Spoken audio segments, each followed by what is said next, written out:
Good morning student, class 9th और आज अपना पॉइंट है concept of rest and motion. तो सबसे पहले इसको डिस्कस करने के लिए जो इम्पोर्टेंट जो लाइन है वो ये है, motion and rest is a relative term. अब इस रिलेटिव टर्म का मतलब क्या हुआ कि कोई भी ऑब्जेक्ट रेस्ट में है या मोशन में है, ये डिपेंड करेगा ऑब्जर्वर और कोऑर्डिनेट सिस्टम के ऊपर। अपन किसी भी ऑब्जेक्ट को परफेक्टली ये नहीं बोल सकते कि वो रेस्ट पे है या वो मोशन के अंदर है। तो यहाँ से डेफिनेशन में अगर बात करें, सबसे पहले if the position of an object is continuously changing with respect to coordinate system and time, then it is in the state of motion.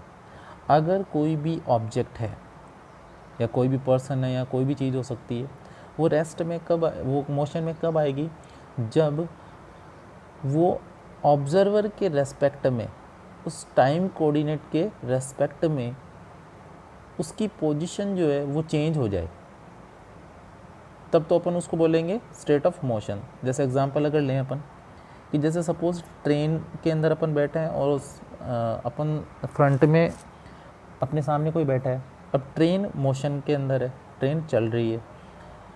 उस केस में जैसे मैं बैठा हूँ, मेरे सामने कोई दूसरा पर्सन बैठा है, तो मेरे रेस्पेक्ट में, मैं अगर ऑब्जर्वर हूँ तो मेरे रेस्पेक्ट में उस सामने वाले पर्सन की पोजीशन चेंज नहीं हो रही। मतलब अगर ये जैसे जैसे टाइम बढ़ रहा है तो उसकी पोजीशन भी वो की वही है, वो चेंज नहीं हो रही। तो मेरे रेस्पेक्ट के अंदर वो पर्सन क्या है, रेस्ट पे है। अपने को पता है ट्रेन चल रही है, लेकिन ऑब्जर्वर अब मैं हूँ, तो मेरे रेस्पेक्ट में उसकी पोजीशन वो की वो ही है, उसकी पोजीशन चेंज नहीं हो रही, तो अपन बोल सकते हैं कि वो क्या है, रेस्ट पे है। अगर अपन अब देखें कि ट्रेन चल रही है और ट्रेन के बाहर कोई प्लेटफॉर्म पे कोई पर्सन खड़ा है, अब वो ऑब्जर्व कर रहा है, तो वो जब देख रहा है तो ट्रेन चल रही है और उस ट्रेन जैसे चल रही है उसके साथ साथ वो पर्सन भी क्या हो रहा है, उसकी पोजीशन भी चेंज हो रही है। इसका मतलब जो बाहर प्लेटफॉर्म के ऊपर जो खड़ा है, उस ऑब्जर्वर के रेस्पेक्ट में वो पर्सन क्या है, वो मोशन में।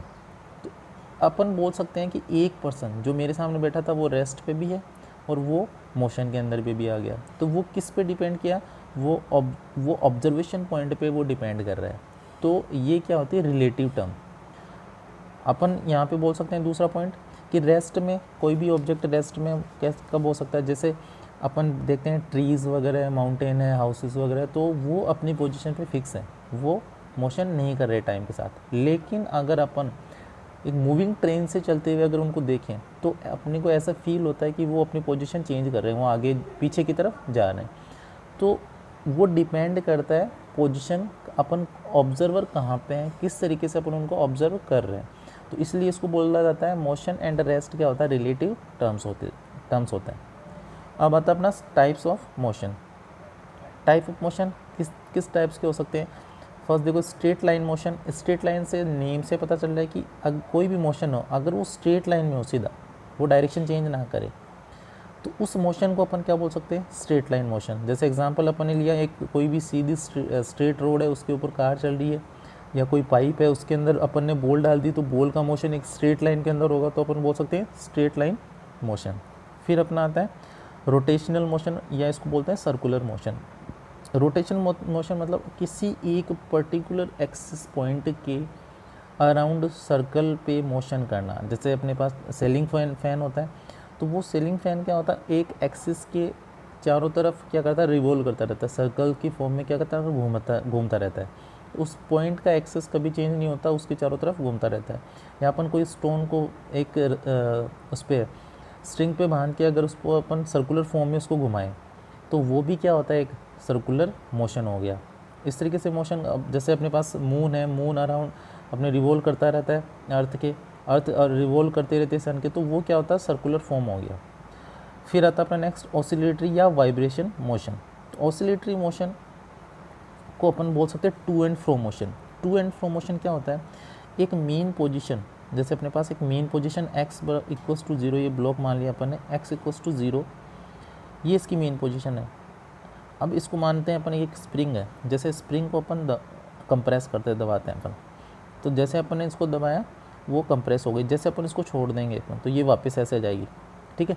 दूसरा, अपन जैसे घड़ी का पेंडुलम जो होता है उसमें देखा होगा, ये जो अपने पास पेंडुलम होता है इस तरीके से, अगर उसकी मेन पोजीशन को अपन ऐसे इस तरीके से कर दें, ये मेन पोजीशन थी पहले, अब इसको अपन ने हिला के कुछ ऐसा कर दिया, जैसे अपन यहाँ पे छोड़ेंगे तो वो क्या करेगा, एक मैक्स पोजीशन पे उसको लेके आए, या ये वाली मैक्स पोजीशन, फिर ये क्या करेगा, धीरे धीरे वापस अपनी मेन पोजीशन पे आएगा। मेन पोजीशन पे आने के बाद ये क्या करेगा, वापस से एक नेगेटिव डायरेक्शन, दूसरी डायरेक्शन में जाएगा, तो इधर आ गया, ये नेगेटिव डायरेक्शन में हो गया मैक्स पे, इधर जितना इधर जाएगा उतना ही इधर जाएगा, फिर वापस से ये क्या करेगा, अपनी मेन पोजीशन पे आएगा, फिर वापस इधर, फिर मेन पे, फिर वापस इधर। तो इस तरीके से मोशन एक ही पॉइंट के, जैसे ये एक पॉइंट है, इस एक ही पॉइंट के आगे और पीछे मोशन करना इस तरीके से। ये मोशन कौन सा होता है, टू एंड फ्रो। जैसे मोबाइल में आता है ना वाइब्रेशन मोड, तो वाइब्रेशन मोड में क्या होता है, जैसे फ़ोन आता है तो एक ही पॉइंट के फ़ोन क्या करता रहता है, इधर उधर मोशन करता रहता है ये, तो ये क्या होता है, टू एंड फ्रो मोशन होता है। जैसे स्प्रिंग अटैच करते हैं अपन, उस पर ब्लॉक लगा देते हैं अपन उसको, या तो आगे की तरफ उसको स्ट्रेच करते हैं या कंप्रेस करते हैं, तो स्प्रिंग का जो मोशन हो गया ब्लॉक के साथ, तो वो क्या होता है अपना ऑसिलेटरी मोशन। फिर आता है अपना यूनिफॉर्म मोशन। यूनिफॉर्म मोशन क्या होता है कि अगर कोई भी बॉडी ट्रैवल करती है equal distance in equal interval of time, मतलब सेम टाइम के अंदर सेम डिस्टेंस ट्रैवल करे, तो अपन उसको बोलते हैं यूनिफॉर्म मोशन। जैसे यहाँ से देखो, ये अपने पास डिस्टेंस लिया, किलोमीटर में, मीटर में, किसी में भी हो सकती है, ये टाइम लिया सेकंड में, तो डिस्टेंस और टाइम का कर्व है। यूनिफॉर्म मोशन के अंदर देखो, ये जो डिस्टेंस है, देखो यहाँ से ये अपना पॉइंट आ गया, मान लो मेन पॉइंट है, ये 0 आ गया यहाँ पे, ये 1 किलोमीटर मान लिया, 0 से 1, तो इतने डिस्टेंस होगी 1 किलोमीटर। इसको ट्रैवल करने में इसको लगे 100 सेकंड, यहाँ से यहाँ तक देखो, इसको ट्रैवल करने में कितना लगे, 100 सेकंड। अब नेक्स्ट बात करें, इक्वल इंटरवल में इक्वल डिस्टेंस जानी चाहिए, तो यहाँ से यहाँ तक गया तो कितनी डिस्टेंस होगी, 2 - 1 कितना, 1 किलोमीटर। यहाँ से भी कितना था, 1, यहाँ से यहाँ तक 1। अब देखो यहाँ से यहाँ अगर जाने में अगर 100 सेकंड ही लग रहे हैं, तो इसका मतलब ये क्या है, यूनिफॉर्म। तो 200 - 100, तो ये कितना हो गया, 100 हो गया इनके बीच की जो डिस्टेंस, तो टाइम, तो ये वाला देखो इतना कर, ये वाला इसको भी कितना ट्रेवल, 100 सेकंड में कितना जा रहा है, 1 किलोमीटर। अगर नेक्स्ट देखें 3 - 2, तो ये वाला जो गैप है ये कितने में कंप्लीट हो रहा है, ये भी 300 - 200, ये भी 100 सेकंड में कंप्लीट हो रहा है। नेक्स्ट वाला इस तरीके से, तो ये जो अपने पास मोशन आ रहा है इस तरीके से, इक्वल इंटरवल इक्वल टाइम में, तो ये क्या बोलते हैं अपन, यूनिफॉर्म मोशन। जस्ट इसका ऑपोजिट होता है नॉन यूनिफॉर्म। नॉन यूनिफॉर्म में क्या होता है, कोई भी बॉडी ट्रैवल नहीं करती, अनइक्वल डिस्टेंस होती है, इक्वल टाइम अगर इंटरवल की बात करें तो डिस्टेंस इक्वल नहीं होगी, तो उसको बोलते हैं नॉन यूनिफॉर्म। जैसे यहाँ पे अगर इस कर्व की बात करें, ये डिस्टेंस हो गया, ये टाइम हो गया। सपोज अपन फर्स्ट वाली बात करें, 0 से O से A की बात करें, तो जब O से A की बात करें तो ये क्या करता है, यूनिफॉर्म मोशन है। यूनिफॉर्म मोशन आगे की तरफ ये जब बढ़ रहा है तो यूनिफॉर्म मोशन हो गया, यहाँ पे अपन ने लिखा हुआ है। अब इस A से B तक, T1 से T2 टाइम तक, A से B तक देखो, ये जो डिस्टेंस है वो चेंज नहीं हो रही, ये वहीं की में जो डिस्टेंस पहले थी वो डिस्टेंस ये की है, अब डिस्टेंस कहीं भी चेंज नहीं हो रही।